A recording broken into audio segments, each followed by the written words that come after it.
इस्तकबाल करे दिया। उस ईश्वरीय शक्ति को नमन जो सब संचालित करी है। एक कवि सम्मेलन में मैं गया, एक कवि सम्मेलन में मैं गया, क्या ज़बरदस्त था वहाँ का ठाठ। एक कवि सम्मेलन में मैं गया, क्या ज़बरदस्त था वहाँ का ठाठ। सुनाने पहुँचे थे कविताएं कवि शायद 150-60। एक कवि सम्मेलन में मैं गया, क्या ज़बरदस्त था वहाँ का ठाठ। सुनाने पहुँचे थे कविताएं कवि शायद 150-60। पढ़ने वाले धीरे धीरे निकलते रहे, पढ़ने वाले धीरे धीरे निकलते रहे, कर कर के अपना काव्य पाठ। पढ़ने वाले धीरे धीरे निकलते रहे, कर कर के अपना काव्य पाठ। जब मेरी बारी आई तो सुनने वाले बचे थे कुल 7 या 8। पढ़ने वाले धीरे धीरे निकलते रहे, कर कर के अपना काव्य पाठ। जब मेरी बारी आई तो सुनने वाले बचे थे कुल 7 या 8। मैंने सोचा अब क्या सुनाऊं, मैंने सोचा अब क्या सुनाऊं, कौन सुनेगा मेरी बात। मैंने सोचा अब क्या सुनाऊं, कौन सुनेगा मेरी बात। दिमाग में तो थी एक ज़बरदस्त कविता, पर खाली हो चुके थे दिल में जज्बात।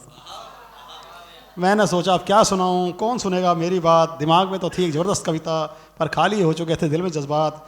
फिर भी मैंने माइक संभाला, फिर भी मैंने माइक संभाला, चारों तरफ दिखने लगा उजाला। फिर भी मैंने माइक संभाला, चारों तरफ दिखने लगा उजाला। अध्यक्ष महोदय से क्या लेता इजाज़त, अध्यक्ष महोदय से क्या लेता इजाज़त। अध्यक्ष महोदय भी थे नादारद। अध्यक्ष महोदय से क्या लेता इजाज़त, अध्यक्ष महोदय भी थे नादारद। और टूटा मेरा टूटा हुआ मन, और टूटा मेरा टूटा हुआ मन। बस माँ शारदे को याद किया और किया माँ शारदे को नमन। मेरी कविता की शुरुआत नहीं खींचा सबका एक साथ ध्यान, मेरी कविता की शुरुआत नहीं खींचा सबका एक साथ ध्यान।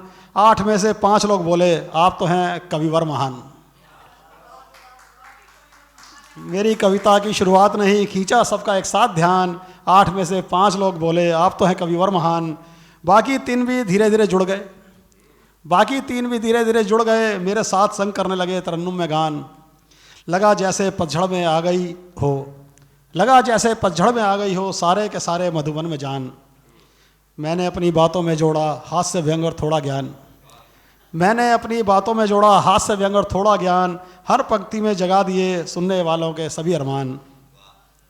खाली कुर्सियां भी मानो सुन रही थी मेरे अल्फाज, खाली कुर्सियां भी सुन रही थी मानो मेरे अल्फाज।